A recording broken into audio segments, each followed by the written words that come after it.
right now. I don't know if y'all can see that or not. And it's moving. Right there. He's right there. I don't know if you guys can see that. Woohoo! I'm gonna walk to it. Nope.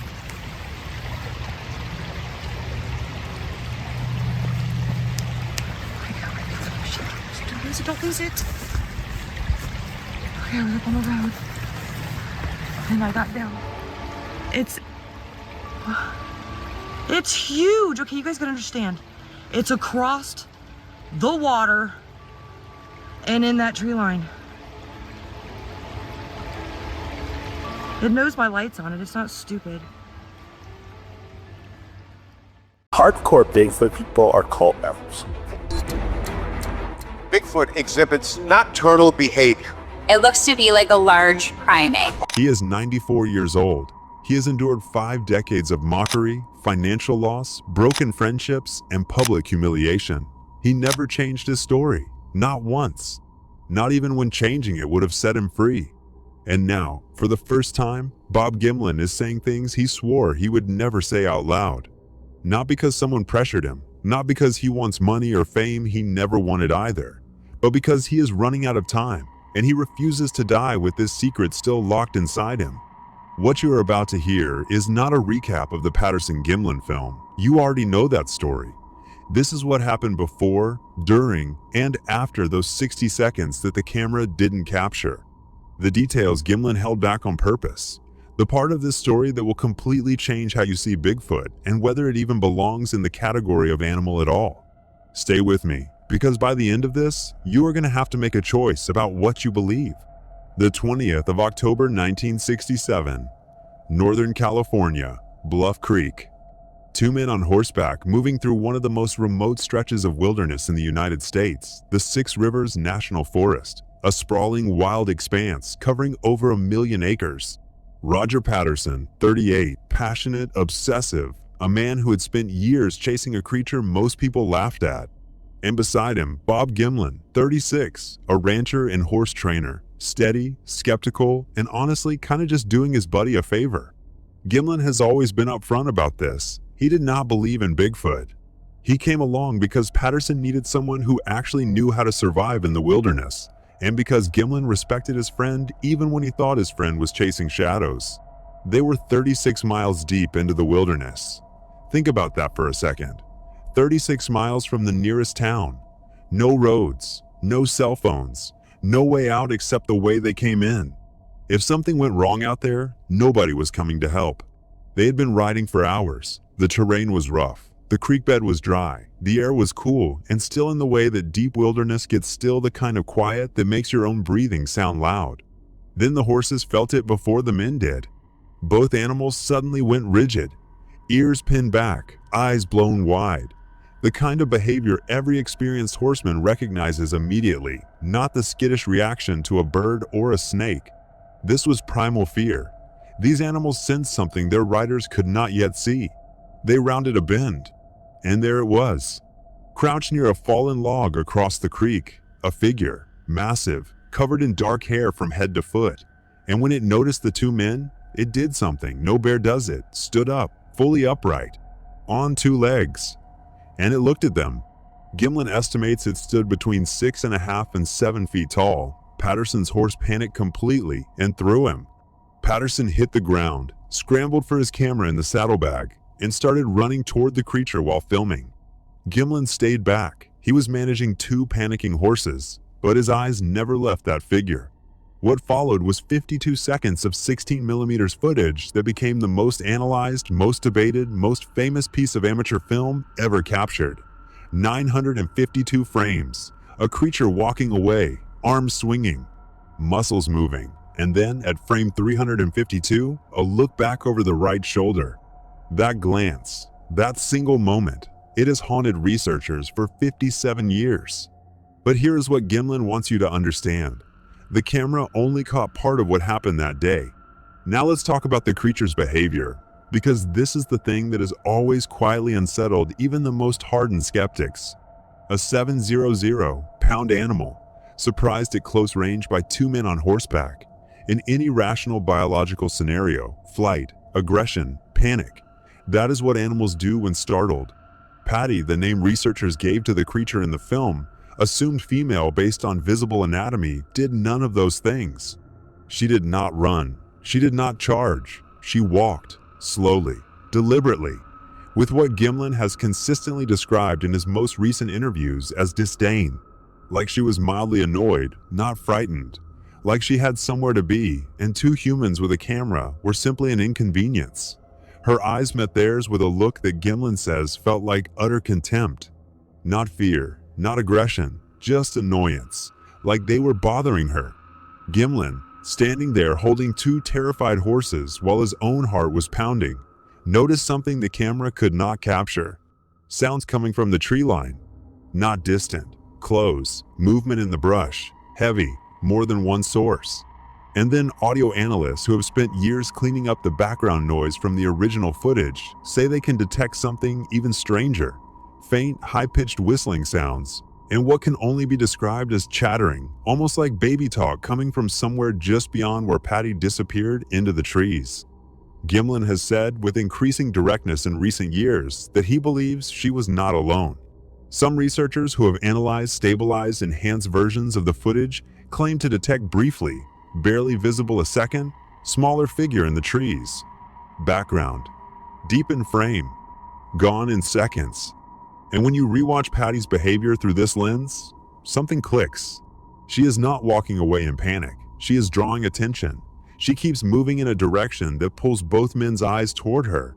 They'll look back over the shoulder frame 352. The iconic glance Gimlin now believes was not curiosity. It was a threat assessment. She was checking whether the danger was following her or whether it had found something behind her that she needed to protect. A mother, creating distance between two unknown intruders and a juvenile hidden in the forest. If that interpretation is correct, and Gimlin now says he believes it is, then what Patterson filmed was not a random encounter with a lone creature. It was a mother making a calculated decision to protect her young. That changes the entire emotional weight of those 52 seconds. Now, the hoax question, because we have to address it. It is the first thing anyone says. Man in a suit. The two most prominent names attached to this claim, Philip Morris, a costume maker who said he sold Patterson a gorilla suit, and Bob Hieronymus, a local man who claimed he wore it, both came forward decades after the event. Both have been investigated. Both have serious problems. Morris could not produce the original suit. He could not provide purchase records, shipping documentation, or a single credible witness. When he was asked to demonstrate a comparable costume, what he produced looked nothing like the creature in the film. Wrong proportions, wrong fur texture, no muscle movement. A standard gorilla costume, not what appears on that creek bed. Hieronymus is an even bigger problem.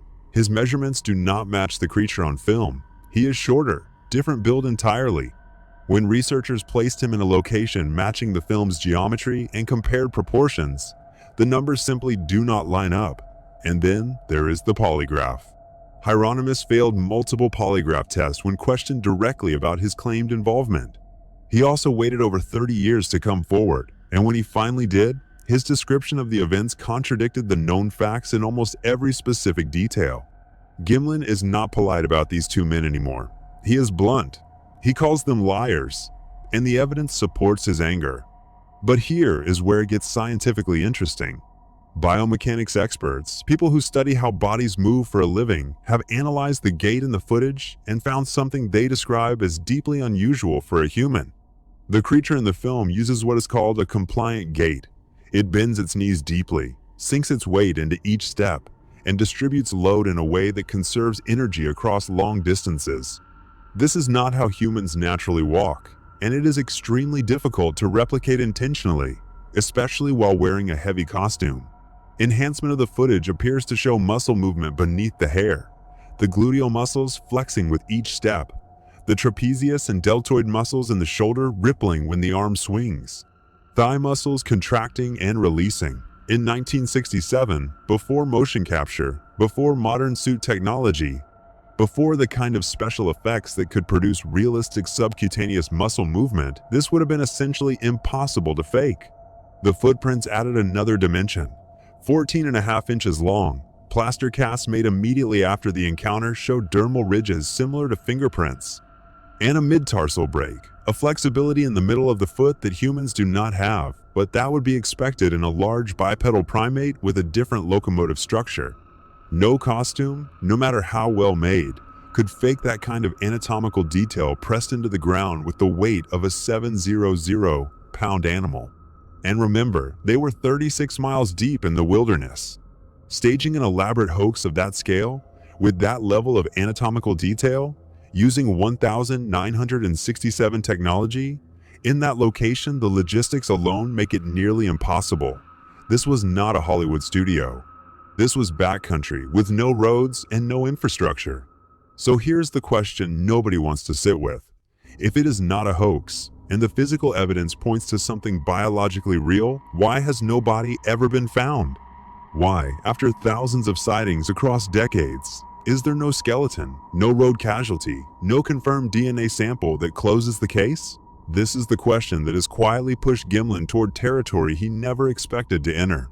Because the man who spent 50 years calling this creature a flesh and blood animal, an unknown primate, a species science had not documented, has started saying something different. Something that will surprise you coming from a practical horseman and rancher from rural Washington. Gimlin has never been a spiritual or mystical person. He is a working man. A man who has spent his life in physical reality: horses, land, weather, hard work. He does not reach for supernatural explanations easily. Which is why what he has been saying in recent years carries a particular weight. He has started talking about the Bluff Creek area differently, about its history. Not just the Bigfoot sightings, though those date back generations, but the other things that have been reported in that region for as long as anyone has kept records.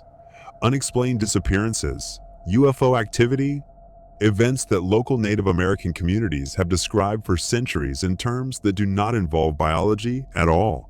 Bluff Creek sits at the southern edge of what researchers call the Emerald Triangle, a region of Northern California that carries an unusually dense concentration of the unexplained, not just Bigfoot, but missing persons cases that have never been resolved, aerial phenomena, and a quality of strangeness that people who have spent significant time there often struggle to articulate.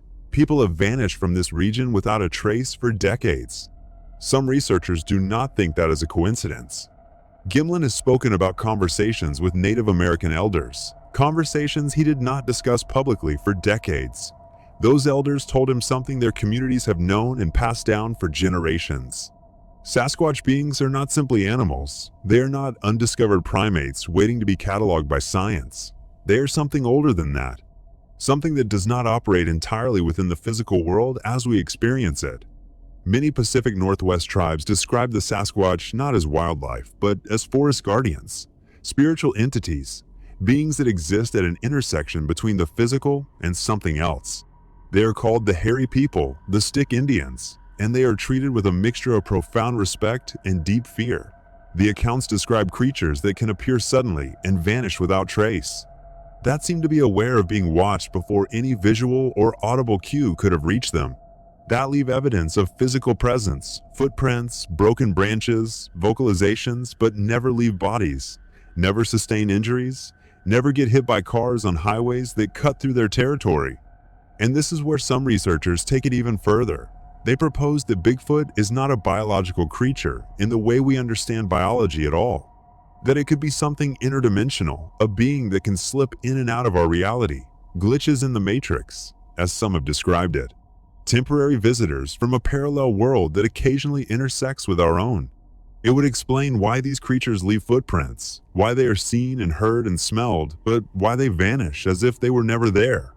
Because in a sense, they weren't. Not entirely. The Patterson-Gimlin film, in this view, did not capture an ape. It captured a moment when the veil between worlds grew thin. A moment when something ancient and aware stepped briefly into the frame of our reality, looked back at the camera with what Gimlin describes as disdain, and then stepped back out. Gimlin is not claiming he witnessed paranormal abilities at Bluff Creek. He's careful about that. But he has said, clearly and with visible discomfort, that after 57 years of following every thread of Bigfoot research, Of watching thousands of sightings produce zero definitive biological specimens, he is no longer certain that undiscovered primate fully explains what is happening. The question he now asks out loud is the one that should unsettle all of us. If these creatures are physical enough to leave 1-4-inch footprints with identifiable dermal ridges, real enough to appear on film, with visible muscle movement, why does the natural world produce no other evidence of their existence? No bones, no roadkills, no confirmed DNA, nothing. Gimlin does not have the answer. He says that openly now. And a man in his 92nd who spent 5 decades insisting he knew what he saw, finally admitting uncertainty, that is not weakness, that is honesty. Roger Patterson died in 1972, 5 years after Bluff Creek, Hodgkin's lymphoma. He was 38 years old. Before he died, he called Gimlin to his bedside, and he made him promise something. He made Gimlin swear, look him in the eye, and swear that he would never back down from their story. That no matter how much ridicule came, no matter how many skeptics attacked, no matter what offers were made to recant, Gimlin would hold the line. He would keep telling the truth of what they saw. Gimlin gave his word. He had no idea what that promise was going to cost him. Over the next 5 decades, he lost business because people did not want to hire a horse trainer who claimed to have seen Bigfoot. He endured his children being mocked. He sat through thousands of interviews where people were not asking him questions, they were trying to catch him in a lie. He received nothing meaningful from the footage financially. Patterson had promised him co-ownership of the film rights, but died before formalizing it legally. Patterson's widow disputed the arrangement. And Gimlin, not being someone who fought hard for money, eventually sold his 1/3 share of the rights for $10. $10, just to be free of the legal chaos and distance himself from the noise. Think about what that says. The man who was actually there, the last living witness to the most famous cryptid encounter in history, sold his stake in it for $10. He never sought the spotlight. For many years, he avoided it altogether, returning to his life as a rancher and horseman, a man more comfortable in the saddle than in front of a camera. He tried to escape the shadow of Bluff Creek, but the world would not let him. The ridicule was constant. He was called a liar, a con man, and a fool. His family felt the sting of the accusations, yet he never, not once, changed his story. In over 5 decades of interviews, under intense pressure from journalists, skeptics, and believers alike, his account of that day has remained perfectly, almost stubbornly consistent. Think about what that actually means. Living with that kind of story for half a century, with every detail under a microscope, with people actively trying to break your account, the mental pressure of maintaining a lie for that long would be staggering. Yet Gimlin has always spoken with a calm, quiet conviction that people who meet him find impossible to fake. He speaks not with the flair of a showman, but with the steady certainty of a man simply stating what he saw. Now he is 94. Patterson has been gone for over 50 years. The skeptics who built careers attacking the film have mostly faded. The hoax claimants have been picked apart and discredited by their own inconsistencies, and Gimlin is still standing, still saying the same thing, still carrying the same promise. So here is where I leave you, and here's the question I need you to sit with.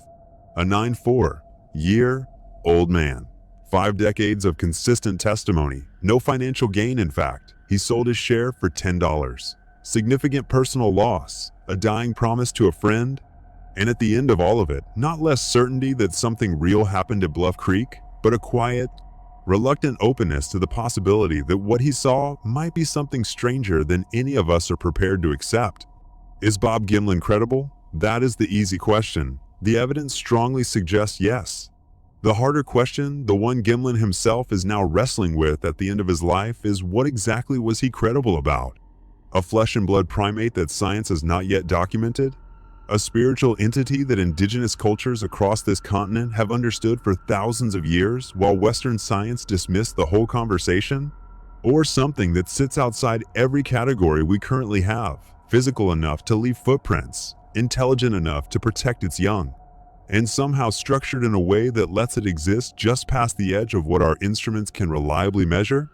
A glitch in the matrix that stepped out of another dimension, looked back at a camera, and walked back into the void? I am not going to tell you what to believe. That is not my job. But I will say this, the last living witness to the most famous cryptid encounter in human history is 94 years old.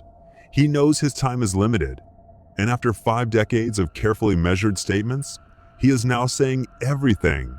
Before he goes, Bob Gimlin needs the world to know that what Roger Patterson filmed on the 20th of October 1967 was real. Whether you believe that depends entirely on what you think real means. And that right there might be the most important question this entire story is asking.